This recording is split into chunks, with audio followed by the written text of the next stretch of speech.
আসসালামু আলাইকুম সুপ্রিয় শিক্ষার্থী, আশা করি যে যেখানে আছেন ভালো আছেন, সুস্থ আছেন। আমাদের আজকের অনলাইন ক্লাসে আপনাদের সকলকে স্বাগত জানাচ্ছি। সুপ্রিয় শিক্ষার্থী, আমরা উৎপাদন ব্যবস্থাপনা ও বিপণন এর 1 থেকে 3 অধ্যায়ের সার্বিকভাবে জ্ঞানমূলক অনুধাবনমূলক প্রশ্ন নিয়ে আলোচনা করেছি এবং যে প্রথম অধ্যায়ে যে ম্যাথমেটিক্যাল টার্মগুলো ছিল আমরা তা নিয়েও আলোচনা করেছি।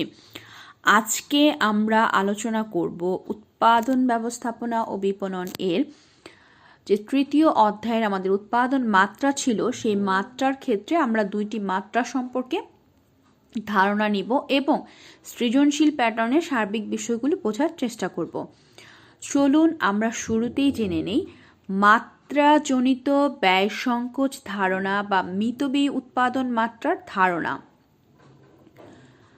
মাত্রাজনিত ব্যয় সংকোচ ধারণা বা মিতব্যয়ী মাত্রার ধারণা বলতে উৎপাদন মাত্রার সেই ধারণাকে বোঝায় যেখানে উৎপাদন বৃদ্ধি করলে একক প্রতি উৎপাদন ব্যয় হ্রাস পায়।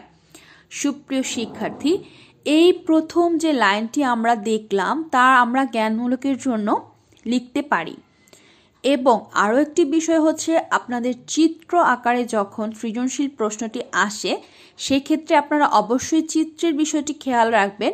তা হলো মাত্রাজনিত ব্যয় সংকোচ ধারণা বা মিতব্যয়ী উৎপাদন মাত্রার মূল কনসেপ্ট হলো উৎপাদন পরিমাণ বেড়ে যাবে, উৎপাদনের পরিমাণ বেড়ে যাওয়ার সাথে সাথে একক প্রতি উৎপাদন ব্যয় হ্রাস পাবে। অন্যভাবে বলা যায় যে উৎপাদন ধারণায় উৎপাদন মাত্রা বৃদ্ধি করা হলে একক প্রতি উৎপাদন ব্যয় হ্রাস পেতে থাকে, তাকে মাত্রাজনিত ব্যয় সংকোচন ধারণা বা মিতব্যয়ী মাত্রা বলে। উৎপাদন মাত্রার সাথে ব্যয়ের প্রত্যক্ষ সম্পর্ক বিদ্যমান, তার মানে হলো উৎপাদন পরিমাণের সাথে উৎপাদনের ব্যয় কিরূপ হবে তার সম্পর্কটি হলো প্রত্যক্ষ। উৎপাদনের পরিমাণ বাজারে একক প্রতি উৎপাদন ব্যয় হ্রাস পায়, এটা একটা ব্যবসায়ের সাধারণ নিয়ম। তাই উৎপাদন ব্যয় কমিয়ে প্রতিযোগিতার বাজারে অন্যদের চেয়ে সুবিধা অর্জনের প্রয়াসে প্রতিটি প্রতিষ্ঠানই সর্বোচ্চ উৎপাদন মাত্রায় পৌঁছাতে চেষ্টা করে। তবে উৎপাদনের পরিমাণ বৃদ্ধি পেলে সকল সময় একক প্রতি ব্যয় হ্রাস পায় না। একটি নির্দিষ্ট মাত্রা পর্যন্ত উৎপাদন বৃদ্ধি করলে একক প্রতি উৎপাদন ব্যয় হ্রাস পায়, এর চেয়ে বেশি উৎপাদন করলে আবার বৃদ্ধি পায়। মাত্রাজনিত ব্যয় সংকোচন ধারণা সম্পর্কে ক্র্যাজিস্কি এবং রিজম্যান বলেছেন, মাত্রাজনিত ব্যয় সংকোচন ধারণা হলো এমন একটি ধারণা যেখানে উৎপাদনের পরিমাণ বৃদ্ধি পেলে পণ্য বা সেবা একক প্রতি গড় উৎপাদন ব্যয় কম হতে পারে তা বর্ণনা করে।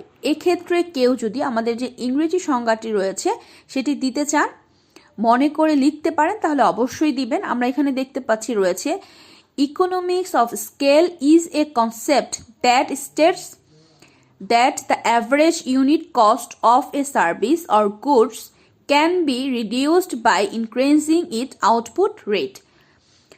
এরপর রয়েছে আমাদের এখানে কোলালজারের যে সংজ্ঞাটি রয়েছে সেখানে রয়েছে, economics of scale is situation when per unit output cost decrease as output increase when all inputs are changeable.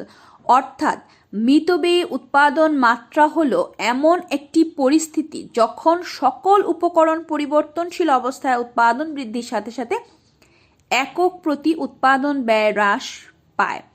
সুপ্রিয় শিক্ষার্থী, এখানে আপনারা যে মূল কিওয়ার্ড পেলেন তা হলো উৎপাদনের পরিমাণ বৃদ্ধি পাবে এবং সেই সাথে সাথে উৎপাদন ব্যয় হ্রাস পাবে। এখানে একটি কনসেপ্ট রয়েছে। দ্বিতীয় যে কনসেপ্টটি রয়েছে তা হলো নির্দিষ্ট মাত্রা পর্যন্ত উৎপাদন বৃদ্ধি করলে ব্যয় হ্রাস পাবে, তবে সেই মাত্রা অতিক্রম করার সাথে সাথে উৎপাদনের পরিমাণ যদি বৃদ্ধি পায় উৎপাদন ব্যয়ও বৃদ্ধি পাবে। এখানে আপনারা একটি চিত্র দেখতে পাচ্ছেন, চিত্রটি খেয়াল করবেন। এখানে রয়েছে গড় ব্যয়, আপনারা দেখতে পাচ্ছেন ওয়াই অক্ষ বরাবর যে রেখাটি রয়েছে তাকে আমরা বলবো গড় ব্যয়, নিচে এক্স অক্ষে যে রেখাটি রয়েছে তাকে আমরা বলবো উৎপাদনের পরিমাণ।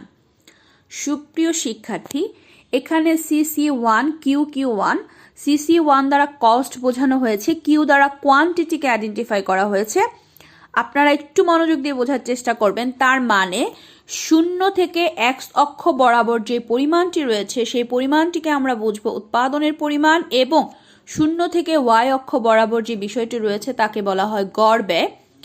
এবং গড় ব্যয়ের ক্ষেত্রে খেয়াল করবেন, যখন প্রতিষ্ঠান উৎপাদন করে পরিমাণ পণ্য, যখন প্রতিষ্ঠান পরিমাণ পণ্য উৎপাদন করে, দুঃখিত বিষয়টি একটু ভালো করে বুঝে নেবেন, ও এক্স অক্ষ বরাবর যখন উৎপাদনের পরিমাণ সেক্ষেত্রে প্রতিষ্ঠানটির ব্যয় হচ্ছে সি। এবং যখন প্রতিষ্ঠানের উৎপাদনের পরিমাণ বেড়ে গেল, থেকে Q1-এ চলে গেল, সেক্ষেত্রে আমাদের কস্ট কমে গিয়েছে। ভালো করে খেয়াল করে দেখেন, আপনাদের সি থেকে C1-এ যে রেখাটি নিচে নেমে গিয়েছে, এবং আপনারা চাঁদার আকৃতির যে রেখাটি দেখতে পাচ্ছেন, দীর্ঘমেয়াদী গড় ব্যয় তুলনামূলকভাবে খেয়াল করেন, উৎপাদনের পরিমাণ যখন বেড়ে গিয়েছে ব্যয় তখন কমে গিয়েছে। তার মানে PP1 যে রেখাটি রয়েছে সেই রেখাটি নিম্নগামী। আমি আবার বলছি, সেই রেখাটি নিম্নগামী। সুপ্রিয় শিক্ষার্থী, তাহলে আমরা যে বিষয়টি পেলাম, যখন উৎপাদনের পরিমাণ থেকে Q1-এ হলে গড় ব্যয় যথাক্রমে C থেকে C1 হয়েছে। এই ধারণাই হলো মিতব্যয়ী উৎপাদন মাত্রা। আপনারা আরও একটি বিষয় খেয়াল করেন, যদি এখানে আমরা এর পরিবর্তে 200 একক পণ্য দিয়ে থাকি, সেক্ষেত্রে আমাদের উৎপাদন ব্যয় ধরেন 8 টাকা রয়েছে, এবং প্রতিষ্ঠান যদি 200 একক পণ্য উৎপাদন না করে 400 একক পণ্য উৎপাদন করে, নিচের রেখাটাকে আমরা কাল্পনিকভাবে ধরে নিতে পারি 6 টাকা উৎপাদন হয়েছে, 6 টাকা প্রতি উৎপাদনে ব্যয় হয়েছে। তার মানে হলো প্রতিষ্ঠান যখন উৎপাদনের পরিমাণ বাড়িয়ে দিবে, সেক্ষেত্রে আমাদের ব্যয়ের পরিমাণ কমে যাবে। এবং এখানে আরও একটি বিষয় আপনারা খেয়াল করবেন, তা হলো নির্দিষ্ট মাত্রায় উৎপাদন ব্যয় কমেছে, কিন্তু সেই চন্দ্র আকৃতির যে রেখাটি রয়েছে সেটা আবার পুনরায় আবার উপরের দিকে চলে যাচ্ছে। তার মানে হলো নির্দিষ্ট মাত্রায় উৎপাদন ব্যয় কমবে, পরবর্তীতে উৎপাদন ব্যয় আবার বৃদ্ধি পেতে থাকবে। পরিশেষে বলা যায়, উৎপাদনের পরিমাণ বৃদ্ধি পেলে গড় উৎপাদন ব্যয় হ্রাসের এই ধারণাই হলো মিতব্যয়ী উৎপাদন মাত্রা। এরূপ মাত্রা এমন একটা বিন্দু নির্দেশ করে যে পরিমাণ ব্যয়ের মাত্রা সর্বনিম্ন হয়। এর চেয়ে উৎপাদন বাড়লেই সার্বিক খরচের মাত্রা বেড়ে যায় বা ব্যবসায়ের আর্থিক সামর্থ্য তা অনুমোদন করে না। অর্থাৎ একটি নির্দিষ্ট মাত্রার পর উৎপাদন বৃদ্ধি পেলে গড় ব্যয় আবার বাড়তে থাকে। সুপ্রিয় শিক্ষার্থী, তাহলে আমাদের আজকের আলোচনায় আমরা যে মূল বিষয়টি পেলাম তা হলো মাত্রাজনিত ব্যয় সংকোচ ধারণা বা মিতব্যয়ী উৎপাদন মাত্রার মূল কনসেপ্ট হলো উৎপাদন বৃদ্ধির সাথে সাথে উৎপাদন ব্যয় হ্রাস পাবে, তবে সেটা নির্দিষ্ট মাত্রা পর্যন্ত। নির্দিষ্ট মাত্রার পর মিতব্যয়ী উৎপাদন মাত্রা আর মিতব্যয়ী উৎপাদন মাত্রার অবস্থানে থাকবে না, সেটা অমিতব্যয়ী উৎপাদন মাত্রার দিকে ধাবিত হবে। আশা করি আজকের আলোচনা যেভাবে বলা হয়েছে যদি বুঝে থাকেন, সেক্ষেত্রে অবশ্যই আপনারা সৃজনশীলে যদি চিত্র আকারে প্রশ্ন আসে আপনারা অবশ্যই লিখতে পারবেন। সবাই ভালো থাকবেন, সুস্থ থাকবেন। আল্লাহ হাফেজ।